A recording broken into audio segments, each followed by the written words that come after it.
conquests good or bad for business?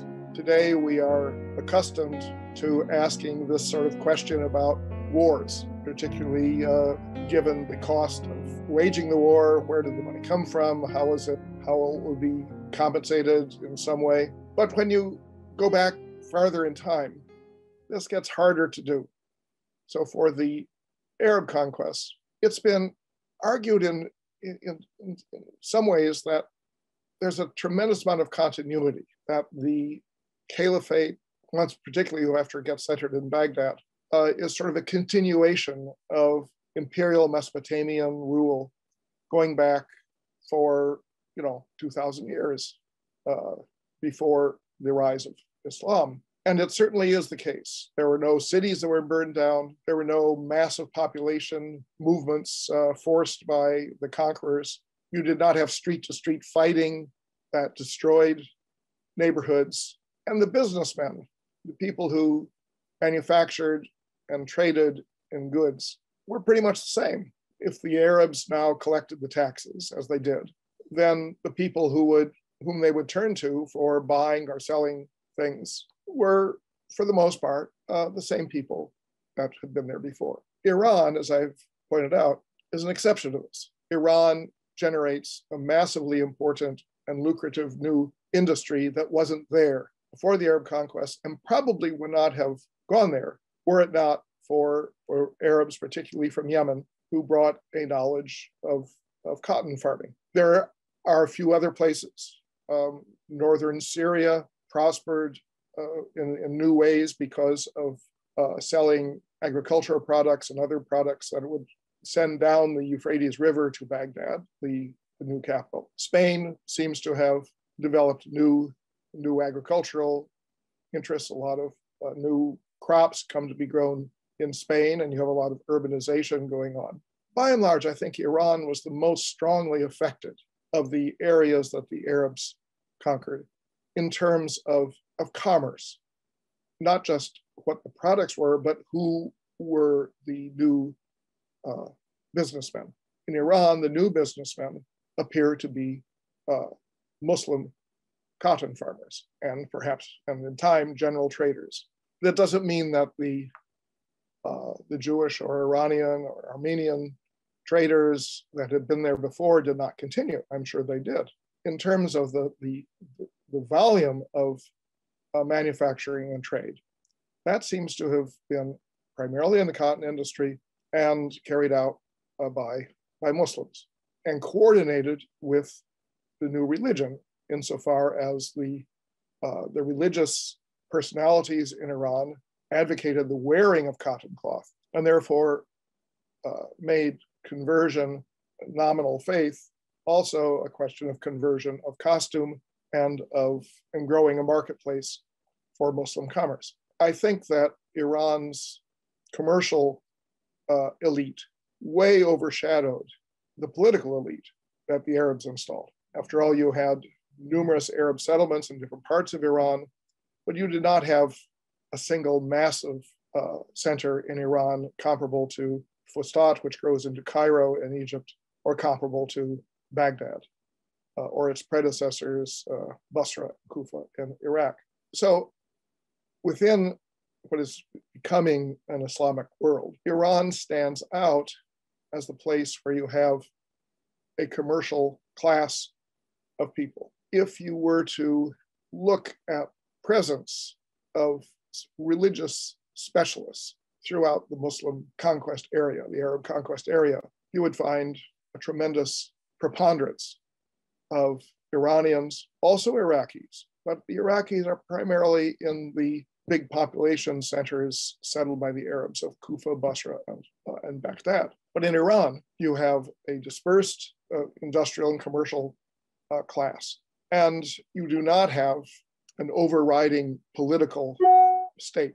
Loyalties politically were to the caliphs in Baghdad, but that was a long way away in terms of practical convenience. So the caliphs would appoint governors and financial managers. These people would make sure that a share of the taxes was sent off to Baghdad, and the share of it was used to pay the Arab armies or other security forces and the people associated with the court, but they did not have an ideological presence in the way they come to have elsewhere. So often in Islamic history, we associate an ideological focus with a political capital, whether it's Damascus or Baghdad, Kufa and Basra before that, eventually Cairo, Damascus, Aleppo, places like that. But you don't really have that in Iran in the 8th and 9th centuries. All right, for Iranians who become Muslim and who are gradually becoming more and more drawn into the religion of Islam, by my calculations, the mid-800s, the majority of the population in Iran has adopted the Muslim religion, at least in a formal sense, even if they still know little about it. The people who enjoy prestige within this new Muslim community, perhaps everywhere, but particularly in Iran, because of the number of them involved, are those who collect hadith and recite hadith. But this means that if you are a non-Muslim, let's say a Zoroastrian farmer who has, or not a farmer, but a landholder who has villages that grow grain, if you want to become a Muslim, what do you do? And this is always a question in studies of conversion as to what does conversion actually consist of. And I think that there is some indication in genealogical sources that marrying a daughter to a collector of hadith was a prudent way for a fairly conservative landholder to enter into the Muslim community in a way that would preserve a certain, at least local prestige. And after all, people do not, and here it's just an axiom in my mind, people do not voluntarily change their religious identity if it means they're going to lower their social status. And if you simply converted to Islam and now you became a servant or a lackey of earlier converts, that wouldn't be very desirable. So I think it's important to think of how would people who converted to Islam in the, say, late 800s, how would they maintain their status? I think it's safe to assume that, except for prisoners of war who became enslaved after battles and converted to Islam in order to escape the position of being slaves, we know that there were a fair number of those, particularly in the elite echelons of Iranian society. But I'm talking about later on, when you have, let's say, fairly conservative rural populations or rural landowners who now want to become Muslims because they see Islam as the coming thing. In Iran, there's a history of revolts against Muslim rule in the late 700s, early 800s, and then those revolts disappear, and you don't have any more. But after that, then you start to have contests for power within the Muslim community. So I think there's a transition point where people become concerned with power and status within the Muslim community, but it isn't articulated in exactly the political sense that it would be if we were talking about warlords or generals going off on their own and fighting against the emperor, as you would have, say, in the Roman Empire. So the Muslim community, as it grows, has an elite that is primarily a civilian elite, not only a civilian elite, but an elite that by and large does not serve in government roles. In other words, when we look at the thousands of capsule biographies of people who collected and recited hadith, we don't find, except on the rarest occasion, people playing roles like tax collector or administrator in the government. They are not people who are living in the milieu of a court. Some of them serve as judges, which is a government-appointed position, but it's a specifically religious position. So I think that, to my mind, what you have growing up in Iran is unique in being more like a bourgeois society than anywhere else in the medieval Muslim world of that era. I'm talking of the late 700s, say into the 900s. And you have people within communities are looking to local people who are knowledgeable about the faith as the people they want to follow. They're their role models. And this is a very conscious role model position. It's important to realize that if you learn the hadith of the Prophet, or some body of them, as I mentioned, there were hundreds of thousands of hadith in circulation. And if you learn them, and if you taught them, all well and good, but you had to preface each hadith you taught with a statement as to who you heard that from, who that person heard it from, who that person heard it from, an isnad, a chain that would go back to the Prophet Muhammad. And you had to have heard that face to face. You could not take it from a written book. Ultimately, these did get written down. And indeed, I think that in classes of hadith, that you had people who were in fact writing it down verbatim as they heard a hadith, but they would use their writing maybe years later when they taught hadith themselves. But once they died, the book that they had that was full of hadith that they had heard can no longer be used for teaching. Even their sons would have to plausibly claim that they had heard it orally from their father, not simply read it in a book. So you had a lot of writing being done, but you did not have the writing becoming textbook writing. Each generation had to collect its own hadith. That's the reason the traffic of Iranians going to other places in the Muslim world to listen to hadith did not diminish. In fact, it increased over time. So these people became noteworthy. They were role models. The hadith that they recited, they would often recite it in the persona of the Prophet.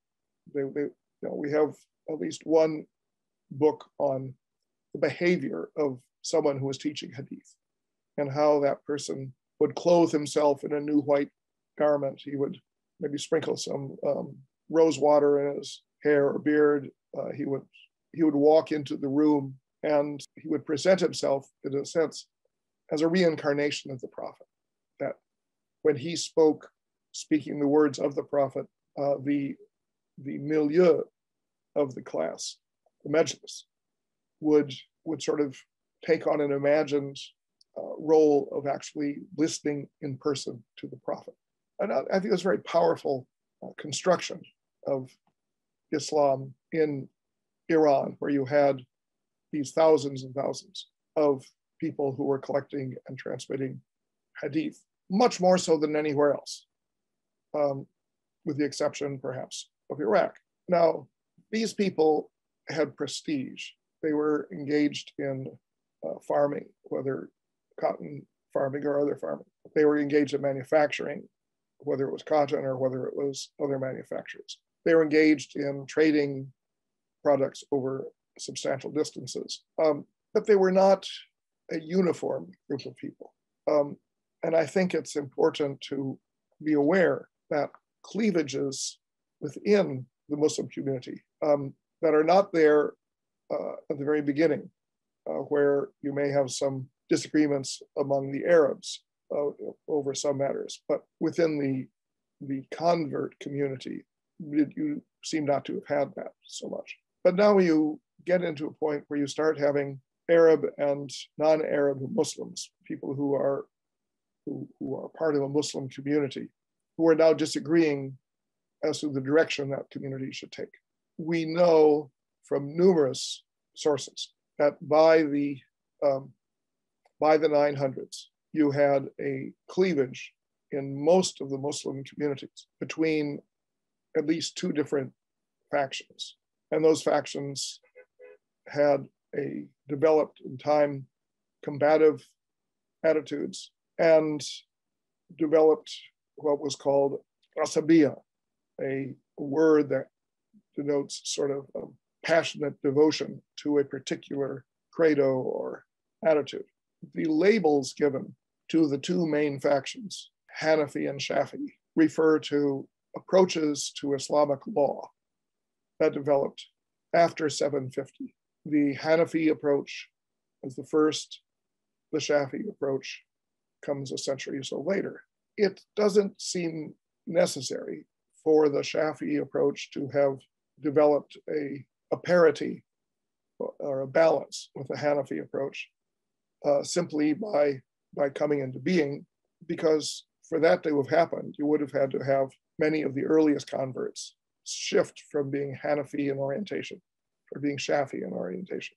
But I've been unable to find any families in which such a shift occurred. Instead, I think there is a chronological change, and that the people who became closest to the Arabs as Muslims when they converted prided themselves upon a view of Islam that saw Islam as an ideologically superior minority group within a broader Iranian society. And that led them to have a higher regard for the Arabic language, higher regard for the appearance of the Arabs, higher regard for the behaviors of the Arab Muslims. But the later group is one that comes in and I think wants to challenge the prominence of the earlier converts to Islam.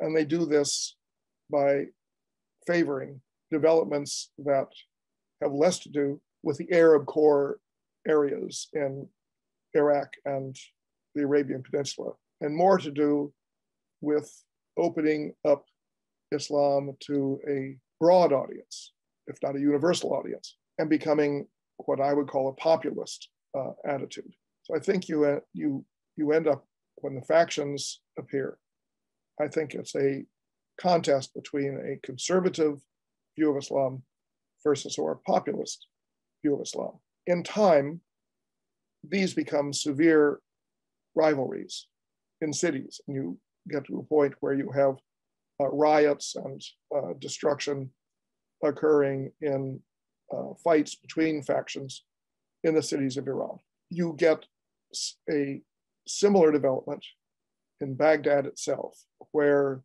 Shiites, who I think in Baghdad were a very early population, come into conflict with Sunnis of the Hanbali law school, which was a late developing and specifically Baghdad-centered school of law. But in general, the cities outside of Iran do not seem to have had the ferocity of the factional conflict that you had in Iran.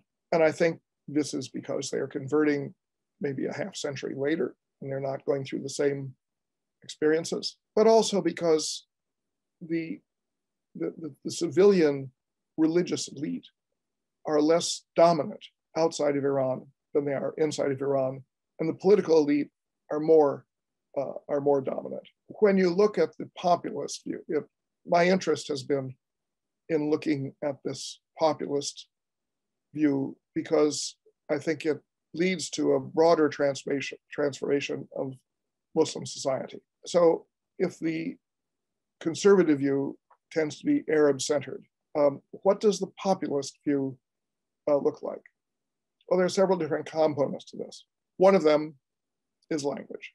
Persian develops as, I think, a commercial language, but by the 900s is developing also into a language of poetry and of belles lettres more broadly. It does not develop in the 900s as a religious language in particular, although by a century later, it is developing with strong religious texts. So I think that there's an interest in using Persian, but it's not yet challenging Arabic within the Islamic religious discourse. It will come to do that at a later point, and Persian will become basically the second language of the Muslim world. But that takes a while, and it follows a period when you have Persian being used in less religiously significant ways. A second area is, what do Muslims who are particularly passionate in their devotion to Islam do to stand out within the community? We see that in the 700s and the 800s into the 900s, the preponderance of these people are referred to as ascetics or pietists, and sometimes it will specify that an individual stayed up praying all night long, or did fasting outside the month of Ramadan, or devoted all of his time to copying, to making manuscript copies of the Quran. These things were ascetic expressions of piety, but you have almost no one in the 800s who's referred to by the word Sufi. And yet, when the Sufi approach to Islam becomes dominant, as it does from the 13th century onward, the roots of the Sufi experience get traced back to individuals who lived in Iran, not just in Iran, but primarily in Iran, in those early centuries. Now, what was a Sufi? Don't really know.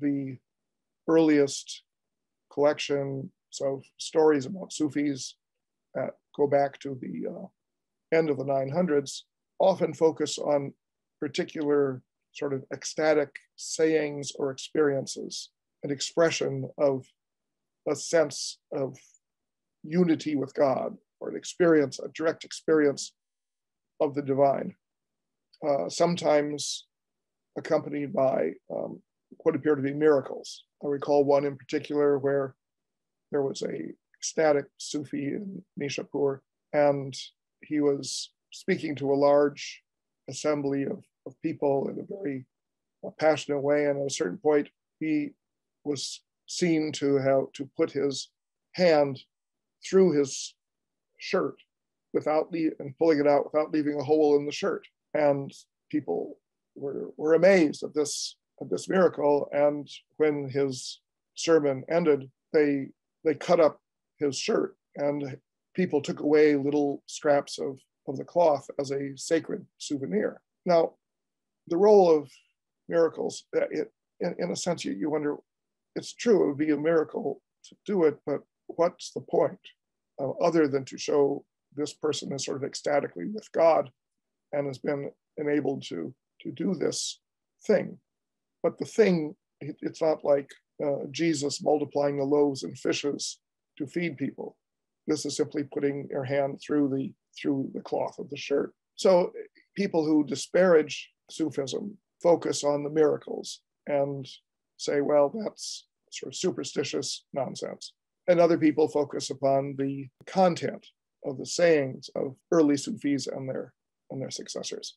And it's also important to think that the Sufis, when they come into being, trace their own lineages back to the person they were introduced into Sufism by, and that person was introduced by. In other words, just as a hadith reciter would have an isnad giving a chain of authorities for the sayings of the prophet that he is reciting, a Sufi would have a chain of authority called a silsila that would connect him with some early member of the Muslim community, often the Prophet Muhammad's first cousin and son-in-law, Ali.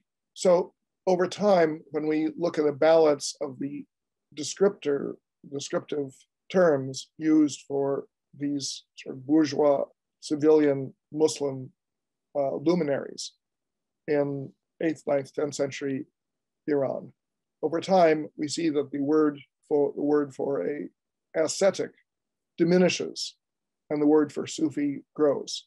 Now the ascetic tendency does not totally disappear, but eventually it becomes sort of absorbed within Sufism. So if at one point you would say that praying all night is a ascetic practice, maybe 200 years later, that practice would be folded into a Sufi book of doctrine saying that a good Sufi will learn how to pray all night. So the Sufism is growing, orientation toward the Persian language is growing. Because we're dealing here with a civilian stratum of religious society, the support of the government or non-support of the government it tends to be indirect. In other words, a city like Nishapur that grows from maybe 10,000 at the most at the time of the Arab invasion to close to 200,000 by the year 1000. In that city, most of the time, you do not have an important ruler. You have someone who's governing and who is in charge of taxes, I'll be sent off to a ruler somewhere else. But even though it's a huge city, it's a rival to what Baghdad and Cairo, what Baghdad is then, what Cairo later becomes. It's a huge city, but Baghdad and Cairo, as they grow, become great centers of power for rulers with their armies resident in the city. You don't have a big army resident in the city of Nishapur. You don't have a major ruler in Nishapur most of the time, occasionally, but by and large, not.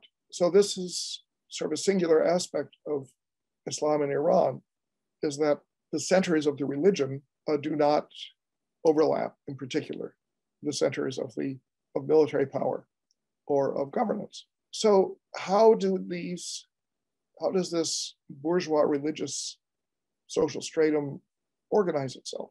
One way to organize itself is to take a particular interest in education and in the transmission of hadith. So far as we can tell, if you heard a story relating to the Prophet and you simply went into some public space, maybe in a mosque, maybe outside the mosque, maybe along a stream bank, maybe in a marketplace, and you started reciting, people would gather and they would listen, but there seems to be no organizing capacity.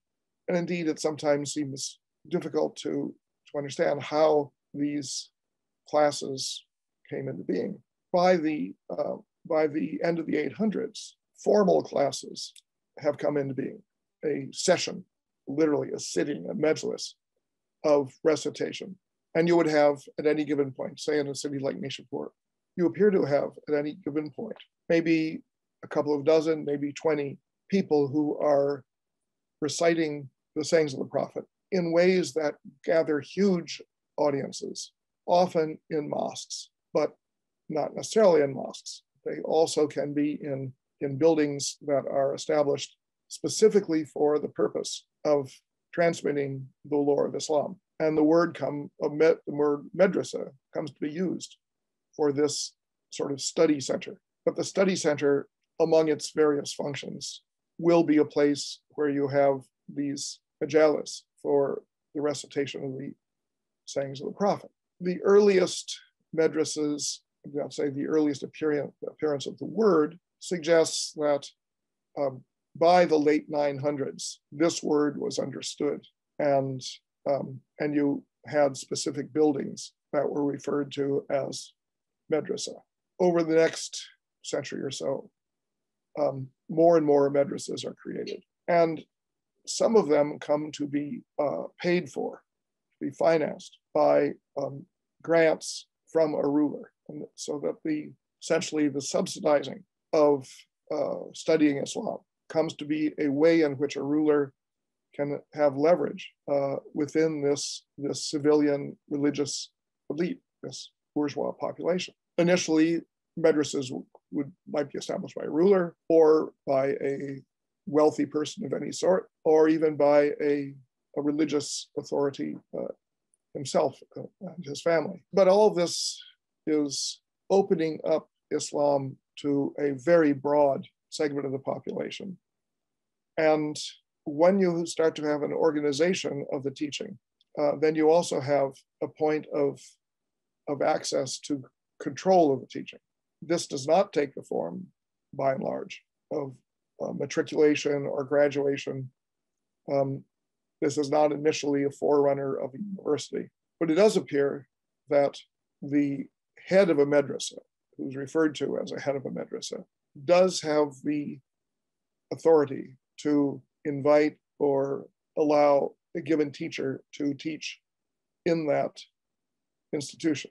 We reference you to say so-and-so would teach his majlis of hadith in such and such a madrasa or such and such a mosque on Tuesdays in the morning. And this would be a regular curriculum. The people who came to the madrasa, the students, have to be looked at not as we would look at a group of students attending a university or a gymnasium or some Western educational institution, but rather as a much broader category. When we look at the age at which people start to accumulate hadith, and this you can do when you look at people where we have records saying he heard hadith from A, B, C, and D. Then when you look at that person's birth date and then the birth dates or the death dates of teachers A, B, C, and D, you can see that you had many people who were learning hadith from people who died when they were 8 years old. In other words, there are children who are going to this school. And it's important to be aware, of course, that in a country where the spoken language is some form of Persian, that the teaching is done in Arabic. Anyone who has tried to learn Arabic quickly discovers that it's a pretty hard job if you are not a native speaker, or at least a native speaker of a cognate language. But here you have typically 7 or 8 year olds who are showing up in the class. How does that work? They have to write it down. That they're not going to memorize it at 8 years old and then teach it when they get to be 75. It's going to be written down. Well, it was written down by the father or an uncle who took them to the class. So now you have people in the class who are 8 years old. You have their fathers.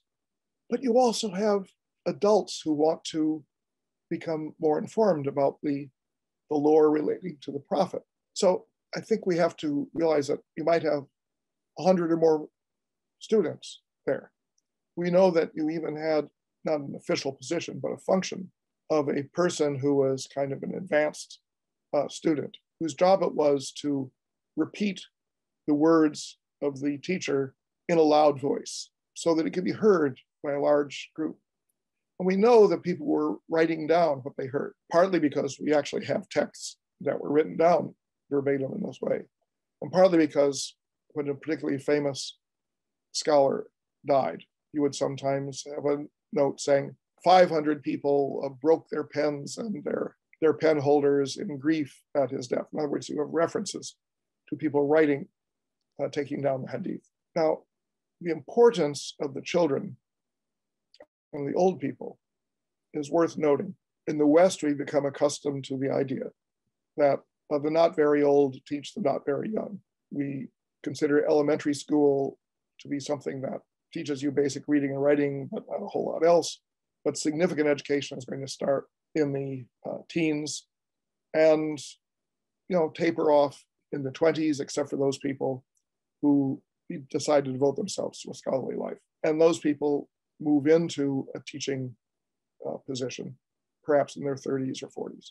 Though often what they're teaching at that point are not hadith of the prophet, but more advanced subjects like study of Islamic law. But for the transmission of the words of the prophet, there was something called having a high isnad. That means that the number of steps between you as the reciter of the hadith and the prophet himself was as small as possible, so that you had a particular emphasis on having very young people learn from very old people. Many people appear not to have started teaching until they were among the last living students of some famous predecessor. And when you look at big collections of biographical dictionaries, where the ages of people, the death dates, the birth dates, are usually not given, you can divide them into categories according to how many steps between this person and the prophet. If they give isnads, you can say 3 steps or 4 steps, but nobody wanted to have 10 steps because that was having a low isnad. And people understood correctly that the more steps there were between the source of the lore and the teacher of the lore, the more steps that there were, the higher the likelihood of error. So having a high isnad was considered good. And therefore you wanted to, if you were part of this religious bourgeoisie in Iran, and you wanted your children, your sons, to follow in positions of eminence in society, you would want to have them start learning when they were 8 years old. Now, when they got to be in their 20s, they might get married, they might be embarked on the family business, but they still might continue to come to class because it was a sort of sign of the piety that underlay the class as a whole. We see instances where it's reported that a certain important person visited Nishapur. And then it'll say who went to his class. And it's very clear that one way to honor someone who was a visiting dignitary would be to convene a class where that person would recite however many hadith he knew. He may only know 2 or 3, but all the important people of town would attend, because that was a way of honoring someone. That was a little bit like having a parade in their honor, because this was the importance of the prophetic life model for the society at large. Okay, so you had an openness toward Sufism and toward a much more popular emotional experience of Islam. You had an openness toward the Persian language. You had a growing devotion to education and the creation of madrasas. And you had other features that are more specifically related to Islamic law and related to say, theology. And you had divisions there. But if you look strictly at the legal differences between Hanafis and Shafis, they do not appear to be transformative in terms of how you experience life as a Muslim. But people would fight over which faction they belong to. So we know that there had to be things underlying this that were not strictly matters of law. And indeed, in the belligerent factions and subsidies, you'll even have reference made to it being a faction between different parts of town without mention of the Hanafis and the Shafis. So you have cleavages. I'm reminded a little bit of, say, in the Italian cities of the early Renaissance, how you would have factions within cities between the Guelphs and the Ghibellines, toward faction oriented toward the papacy or faction oriented toward the Holy Roman Empire. So here you had factions, and these factions would sometimes be patronized by different rulers. So if a city was conquered, very possibly you'd see a change in who filled the role of qadi, of judge, who filled the role of khatib, of preacher of the Friday prayer in the main mosque. And you would see how these factions could be patronized by rulers. The development of this was very sort of inchoate in the late 700s and 800s, in the sense, since you weren't charged any money to go and listen to the hadith of the Prophet. If you knew Arabic and you were so inclined, you could go and listen. You could write it down. Now you have your own hadith. But there was no specific determinant of who did this, other than the fact that the person had to have the free time and the knowledge of Arabic to do it.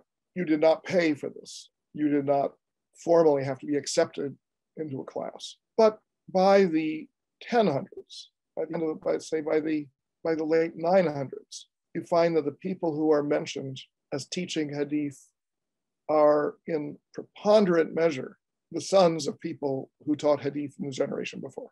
And you can look at the array of teachers, whether they're in mosques or madrasas or homes, wherever they are.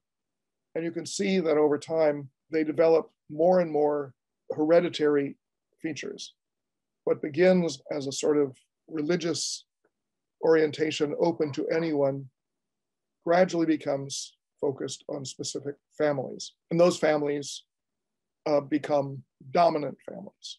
And not dominant here, not just in teaching, but they become politically dominant and economically dominant. And so you have, as this bourgeoisie rises, you have it dividing into competing factions, but collectively, these factions are creating a locally independent body of power that is not directly dependent in large measure on a government somewhere. I have compared this with things that happened in medieval Europe and in the Italian Renaissance.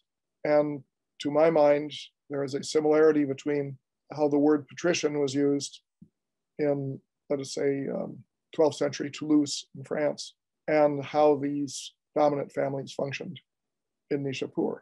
My coinage of the word patrician has not caught on. And in a sense, I can see why, because I think that if your area of study is not Iran, that doesn't work.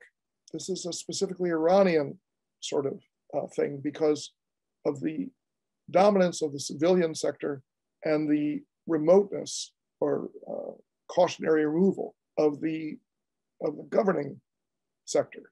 If you were in this civilian religious elite, a member of one of these patrician families, your life was a good life. It was a pious life. You learned, you taught, you owned property, you enjoyed the proceeds of businesses. You would also lead a long life. The average life of these civilian religious elites seems to have been, 60 years or older. If you look at comparable elites within the government service, here the Caliph's court in Baghdad is what we know most about.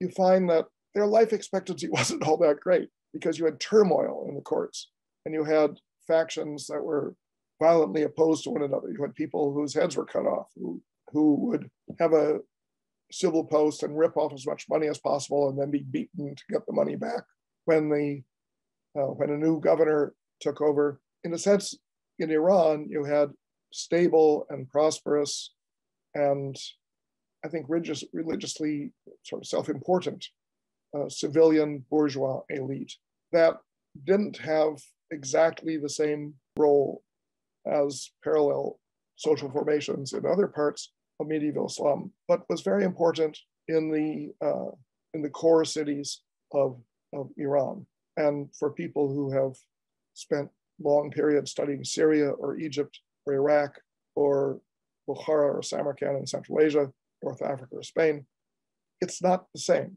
And what I'm trying to focus here is on the singularity of the Iranian experience of Islam. There's some indications that if things had proceeded in an uninterrupted fashion, this formation of local elites of civilian, religiously oriented families, I think would have developed into city-states where the importance of the chief families working together was superior to that of a remote ruler someplace. But things did not continue uninterrupted. And the interruptions came in the 11th century. And the interruptions engaged the passions and the status of these elite families, but also brought them into conflict with political authorities who now were challenged with the idea of this society of civilian Muslim elites has been created. How do we take control of it? And I'll talk about these 11th century developments in my next talk. Thank you.